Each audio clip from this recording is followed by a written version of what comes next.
Hello, ladies and gentlemen. Welcome back to another episode here on European Confessions. The following story that you're going to be listening to, it was sent to me by one of our dear sister. Strange things do happen in this world. The message that she sent to me reads like this. Hello, my brother. How are you? Can you please post my own story as hidden identity? I am a Zimbabwean woman who is single. I lost my husband in the process of trying to become a ritualist. And now I am 38 years old and I am only left with one child, my son, who is back home in Zim. Two of them, they have already died. So this child of mine, she is now staying with my own mother.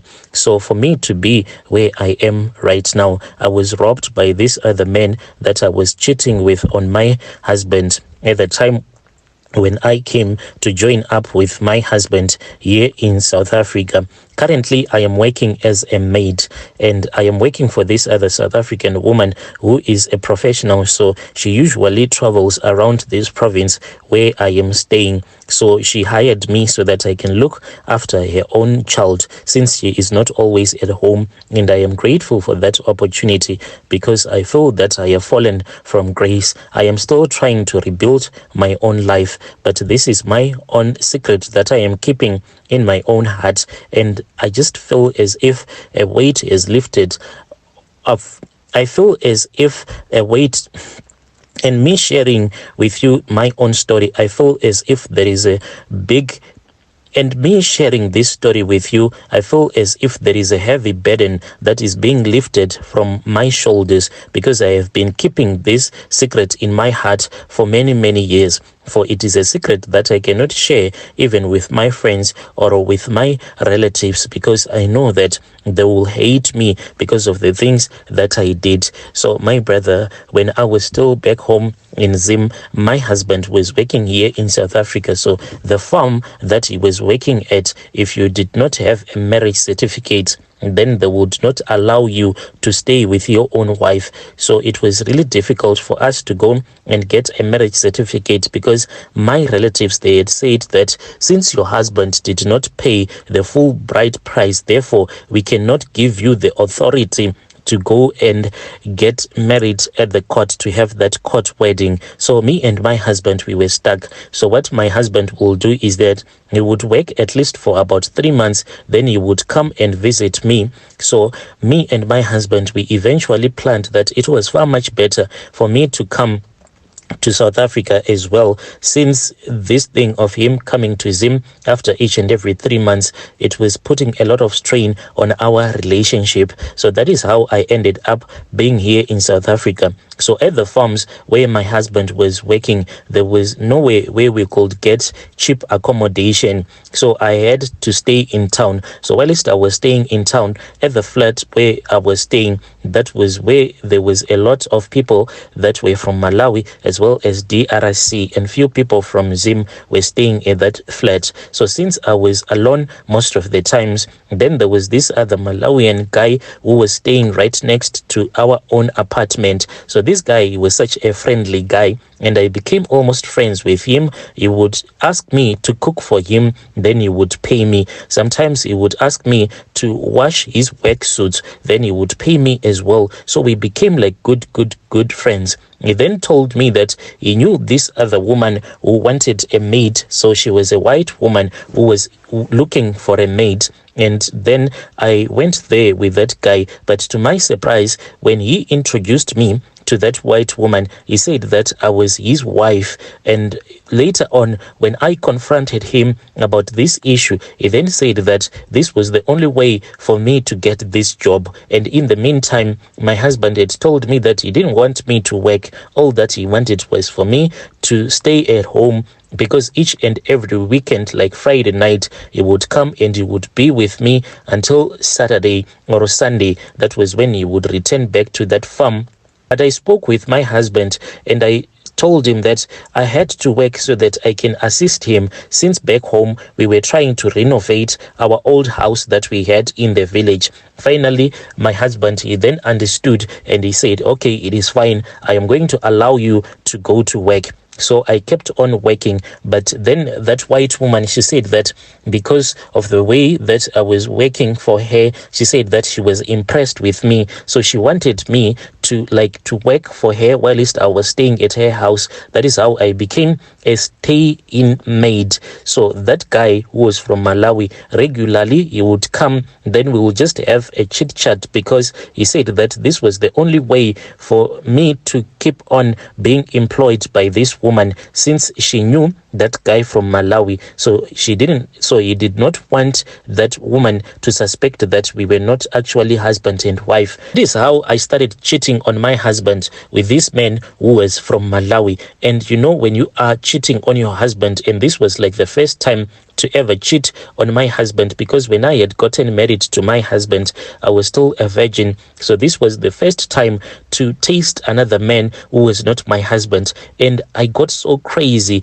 and I was madly in love with this guy because of the way that he used to treat me, the way that he was spoiling me with a lot of gifts and money. So I became so stubborn towards my husband until he suspected that I was dating another man, but he could not figure it out whom exactly was I actually dating. Then this man from Malawi, there was a particular trip when he had gone to his country. When he returned back, he then gave me some leaves, and he said that I was supposed to bath myself with those leaves so that my husband, he would just stop complaining. So I took those leaves and I started to wash myself with those leaves so that my husband cannot complain or to see that I was cheating on him. This man, he then gave me a small bottle that had some water, and he told me that this water, he had actually collected it from this other mortuary there in Malawi, and it had been used to wash like those dead people.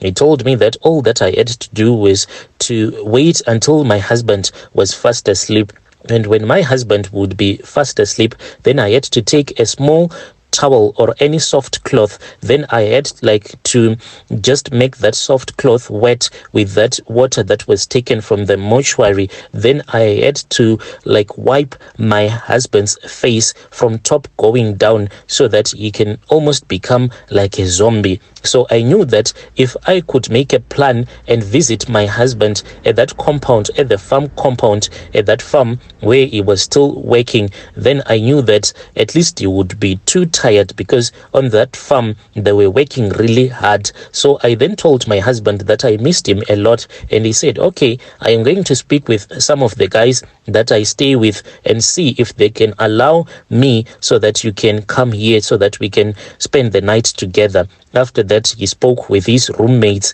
and this is what they used to do when one wanted to bring his wife to that farm. Then the other guys will go and sleep in another rooms. And I then went, after I had knocked off, I went to that farm and I ended up sleeping with my husband, and I waited for him when he was fast asleep. I knew that with the type of work that they were doing on that farm, there was no way he was going to wake up. I woke up and I pretended as if I wanted to urinate. I then took that small bottle that I had in my handbag, and I just made that small towel that I had to be a little bit wet. After that, I walked back to the bed, and then I pretended as if I was kissing him on the chest. I wiped his face, starting from the forehead, going down, thereby closing his spiritual eyes. From there on, I started treating him as if he was a fool. Yes, he once caught me in bed with that guy who was from Malawi, but he was now like a zombie to me.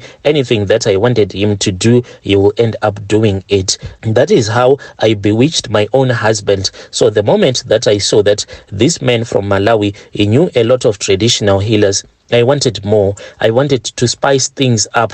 I wanted him to enjoy my body. He then gave me some more herbs, the ones that you insert in your private part, and he kept on encouraging me to visit some traditional healers until he said that he knew this other traditional healer who was willing to offer me great wealth. And the moment that he told me that there was a traditional healer who was willing to offer me great wealth, I should have thought about it, because he was the man in this relationship. Yet he wanted to hide behind my back. He wanted me to use my own body so that I can become rich. He said, once we get rich, at least we can go to Europe or America, then we can enjoy our life there. And I agreed. So it happened that the traditional healer from Malawi had a trip coming to South Africa because he had other South Africans that needed his assistance. So I waited until those guys had been assisted. That was when that traditional healer came to those flats where we were staying. And when that traditional healer came, that was when I was given some charms that I was supposed to place inside my private parts, and I had to keep these charms inside my private parts for at least 3 days. And then I was told that this ritual that I was performing, the way that I was going to make money, it was through my womb. So I was actually selling off my womb to that traditional healer, but I never saw any money at all. It was one sacrifice after the other. And what hurts me the most is that this man from Malawi, he ran away from me, and we had been told that we were supposed to buy this other Changani bag. So inside that Changani bag, that was where the money would magically appear. Inside that Changani bag, there was this other clay plate that was in there that contained my womb. So my womb was the one that will be giving birth to the money each and every night. And I only saw this money only once, and this money that we saw the first time, that healer from Malawi had told us that we were supposed to give this money to his own cousin. At that time, the cousin was staying in Durban, so he had to drive all the way from Durban, and he came and he collected the money, and he said that he would send it to his own cousin brother, the traditional healer back in Malawi. I was fine with it because this was part of the process. Then there was this other day when this guy from Malawi told me that I was supposed to go and buy bread. And this was so much unlike of him, because he was a jealous guy. He always wanted to be with me at all the times. But on that particular morning, he sent me to the shops alone. When I returned back home, that was when I knew that I had been robbed of my womb, because the guy was nowhere to be seen. So this Changani bag, we used to keep it underneath his bed. When I opened his door to his apartment, I saw that the whole apartment was in a mess. This guy, for many days, he had been busy packing, and I had been a fool because I thought that he was just doing some spring cleaning. When I saw that this guy was nowhere to be seen, I went to his bed and I knelt down, and I saw that the Changani bag was nowhere to be seen. I tried to call him. His phone numbers were not working. I tried to reach out to his own sister, the one that I used to speak with in Malawi. And that is how I lost my womb. And what hurts me is that since I was in communication with that healer from Malawi, he told me that he was unable to come to South Africa, but we could continue with the rituals on the phone. That is how I ended up sacrificing my husband and sacrificing my child, because I thought that what he was telling me on the phone, it was going to happen. He said that since this boyfriend of mine had ran away from me, if only I could sacrifice he said that since my boyfriend had ran away with that Changani bag, there was another way for me to keep on making more money. So on that phone, we did some rituals, and he told me to draw a circle. This was late at night on the floor. So he had made me to buy a magic marker, and I had made a circle, and I was told to write the name of the person that I wanted to be sacrificed. So I wrote the name of my husband and my child's name. They were the ones that were supposed to be sacrificed so that I can make this money. I had already lost my womb. I just needed something, at least to have money so that I can enjoy. I could not live a life full of regret. That is how I sacrificed my husband and my child. But little did I know that I was still being robbed. I was robbed the souls of my husband and my child by this traditional healer. And now, whenever I think of it, I can see that these two people, they were working together. All this while, there was always a reason as to why the man that I was dating, he always placed me in front. In each and every ritual that was supposed to be done, I was always the one who had to say all of this oath and to dedicate my body to that traditional healer's shrine. I nearly fell into drug addiction. There was a time when I was busy smoking weed, and I asked myself, what exactly was I doing? And I then returned back and I started looking for a job, and I found this woman who offered me a job, and currently I am staying at her own house. I'm still trying to put my life back together, but with the money that I saw on that early morning after we had woken up and opened that Changani bag, the money, it still gives me a lot of sleepless nights. Each and every night when I go to bed, I keep on thinking where this man is, that boyfriend who robbed me of my womb. What is he doing? Is he rich or not rich? Is he still alive? Why has he never bothered to look for me when I am suffering like this? Dear listeners, right there was a message that I received, and we had to have it translated. Strange things do happen in this world. She's saying that when we started to do these rituals, I just wanted to date this man, and I didn't want my husband to complain. Just imagine the things that people do for the sake of love.